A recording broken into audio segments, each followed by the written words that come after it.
legends, heroes, and poopy heads. Welcome to the Omni Flash channel, where Omni Flash will take gaming to the next level.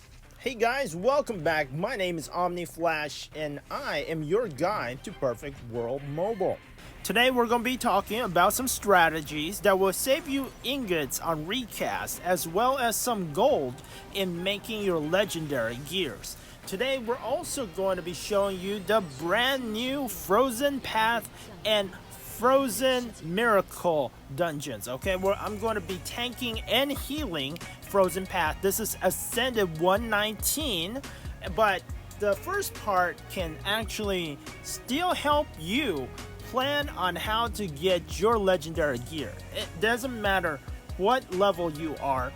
If there's going to be a new dungeon that's coming out, it may be actually a good idea to go ahead and start saving up your dust tickets. Okay, these dust tickets, I can actually turn my molten core into frozen breasts, and that's what I did. I just go ahead and buy your molten core legendary mats because they're so cheap. It's like 500k, but instead 2 of your molten core, your molten essences, can be turned into 1 frozen breath if you use one of those tabula rasa ones. So it's worth it, because this mat, the 119 mat by itself, is worth somewhere around 5 or 6 mil, and you just one of the 99 mats, they're worth only 500k. So definitely you're making 4 mil just by saving up and using and combining for the new 119 mat.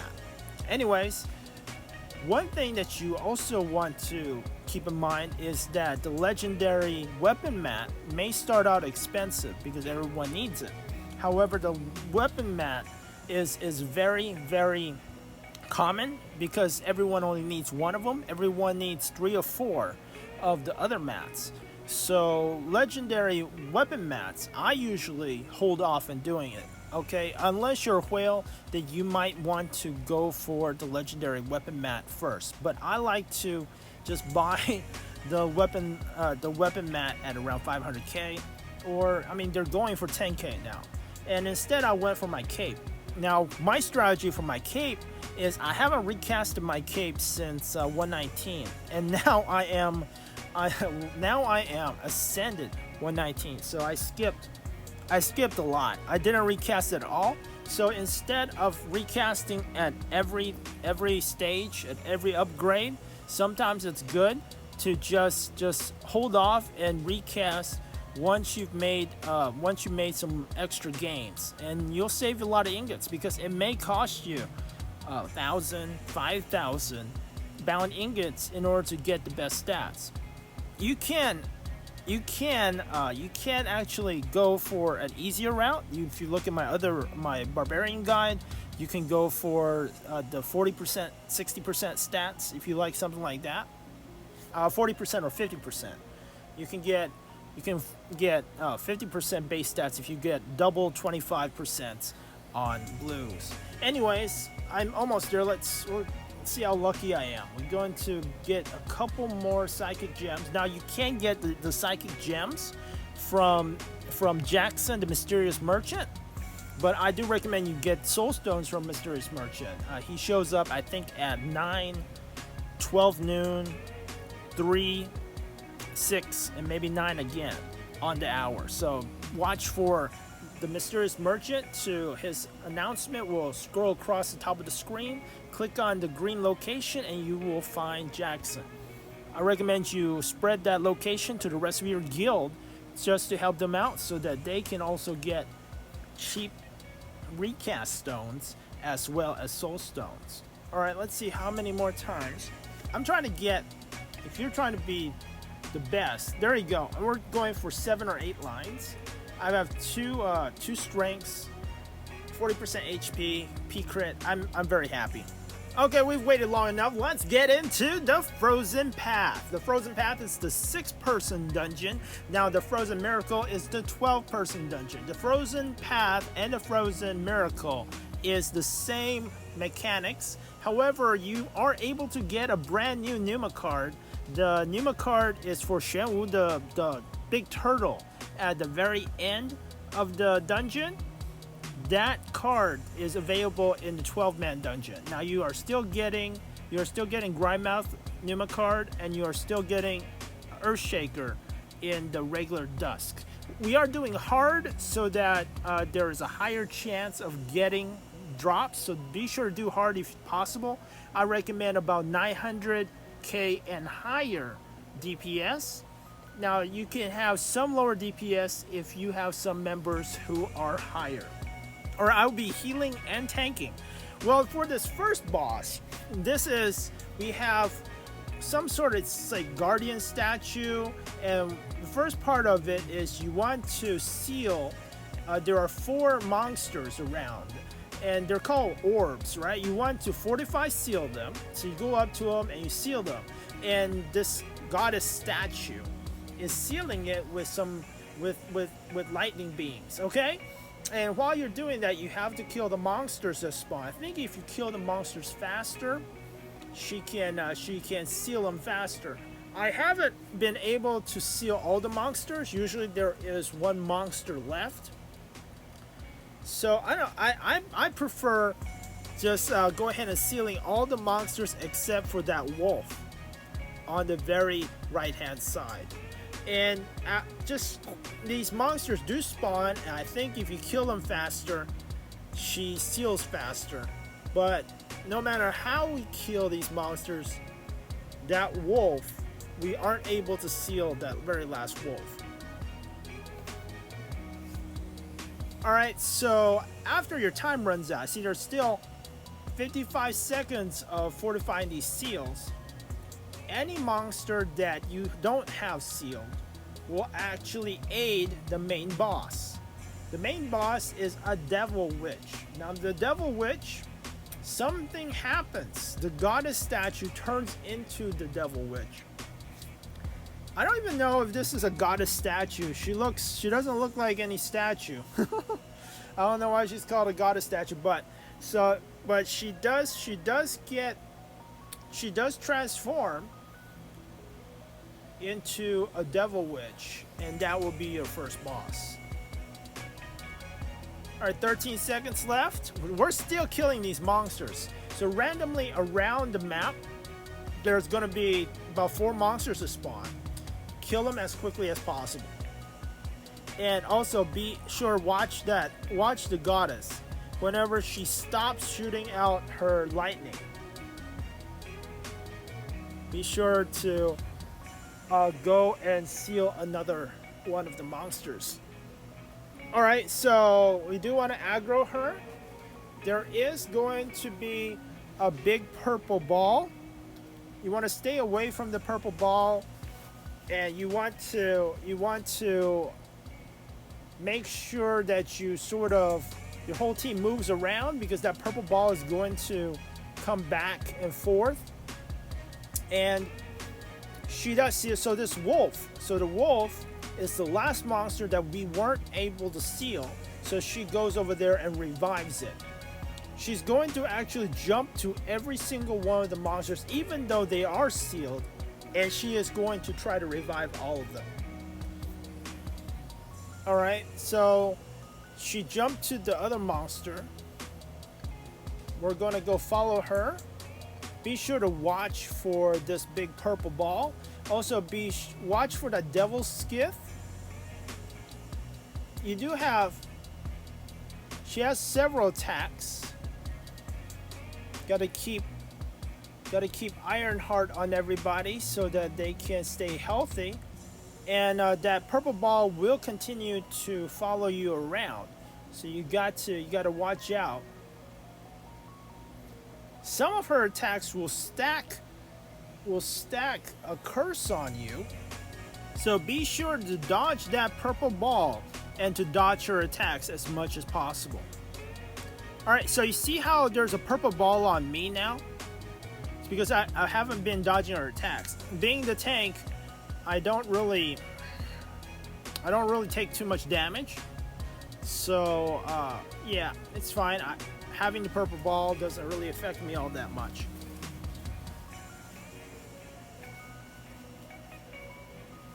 Okay. Now, do you see that? The boss will become enraged in 1 minute. So this is a pretty it's a timed. This is a timed boss. So you have about 5 minutes to beat the boss. If you take too long, if it gets down and get down to 0 seconds and she is enraged, she will start doing intense damage. If she does that, be sure to make sure your tank turtles up. Alright, let's see what this does. Alright, so when you have Darkness Root, none of my skills are working, right? Yeah, okay, yeah. Yeah, I think you get silenced. So when you get Darkness Root or something, I think I couldn't use my skills. Alright, so here we go. We ride a big dragon to the next place to find our next boss. The next boss is going to be DEVIN, which is a really strong cultivation wizard. If you're interested, who's in my team, here is the team. I am a tank and healer.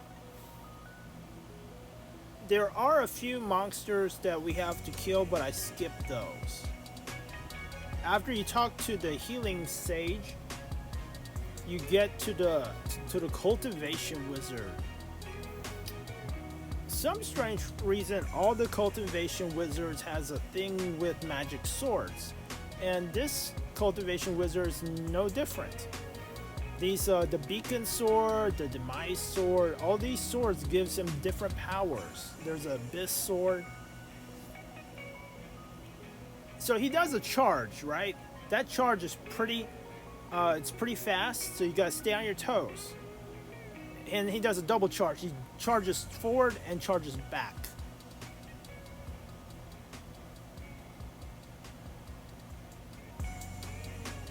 Alright, let's see what skills he uses. He does quite a few skills. Alright, this is a sword move Abyss, which is supposed to deplete your mana, but somehow it hit my wizards.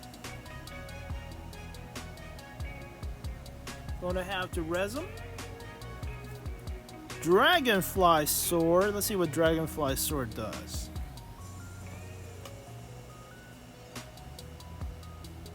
I just see a sword coming. I think you just have to kill the sword.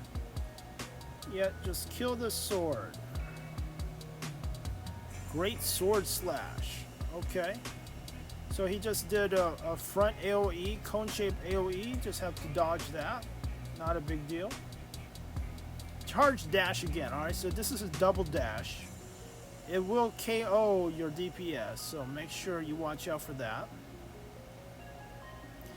This boss has so many moves. I really like this mob. Most bosses only have 2 attacks, maybe 3. This boss has like 6 or 7 attacks.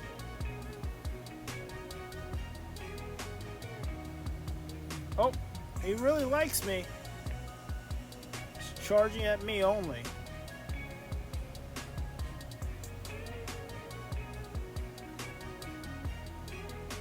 Oh, what? I don't know what keeps killing J. Gabriel. I'm not sure. Alright, so Unite Demise. Alright, so Unite Demise summons a big yin-yang sign. You just have to... You have to move away from the yin-yang. And yeah, just run away. And then just continue healing and you'll be alright. Alright, so I have some sort of curse or chi drain or something, or mana drain on me. I'll have to dispel it. So if you see dispel next to someone's name, click on dispel. Alright, so we got 30 seconds left to kill DEVIN before he also enrages. So all the bosses in Frozen Path, they all enrage. So you do need strong DPS. You do need strong DPS in order to beat it. Or if they do enrage, you got a turtle, maybe revitalize and turtle again. Alright, so Devin didn't use all of his moves. He has several moves. There is a sword move called Sword Move Demise, which there's going to be a countdown timer over somebody's head.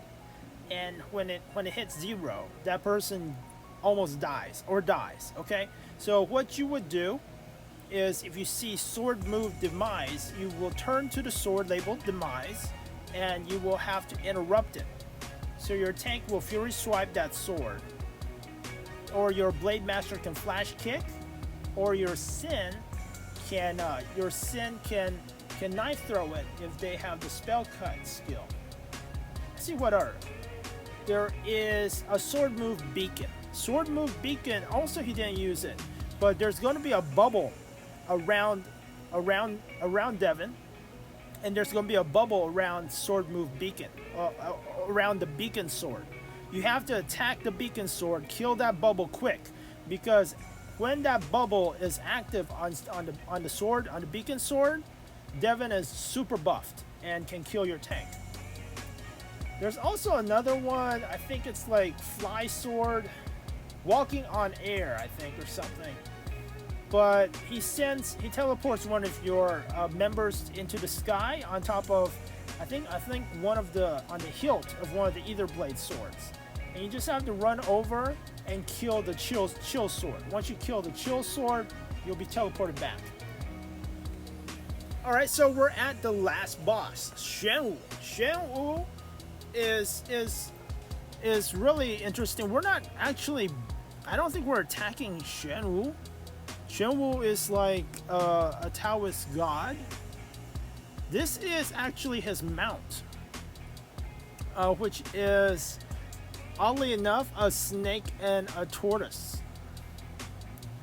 This is supposed to be the remnants of XUANWU's evilness or whatever. It's like XUANWU used to be a normal person or a kind of bad person, but then one day he changed and he repented and he washed all his sins away into the river. And those sins somehow turned into this turtle and the snake. Later on, he had to come back down and capture and defeat this turtle and snake. And from that time on, this turtle and snake became his mount. And he sort of flew around on this huge turtle and snake. Anyways, we're beating up this turtle and snake. His attacks are pretty interesting. I really like how you can swim, fly up, swim. It's sort of like an underwater dungeon. That's really, really cool. I like the way where Perfect World Mobile is heading, where you have attacks that are underwater, in the air. I think we should have more underwater dungeons. This is still kind of on the surface, you know? I wish that we had dungeons where it was entirely underwater. This turtle has several attack moves. One attack move, he shoots water from his mouth, so you want to stay away from the front of his mouth. Also, he has tornadoes and whirlwinds inside the water, so you have to watch out for those as well. They deal quite a bit of damage. Later on, sometimes he will go and random people will be sucked to the bottom. Alright, just like I got sucked to the bottom, Claire got sucked to the bottom. You want to try to get back to the top. Sometimes that deals a lot of damage. You want to chi burst and get back to the top. Right now it says there's going to be a poisonous mist. That gives you a couple of seconds to fly up into the air. So this is both a water battle and an air battle. The snake spits poison into the water, so you really don't want to be in the water.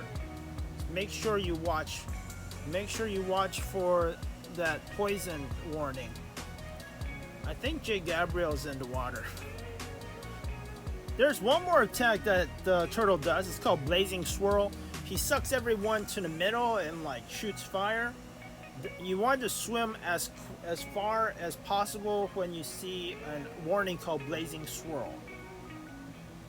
Alright, that's all for Frozen Path. If you guys have any questions, feel free to comment below. If you like this video, please like, subscribe, smash that notification bell, and comment below to be entered to win a $25 iTunes or Google Play gift card on October 15th, 2020. I'll see you guys in the next video.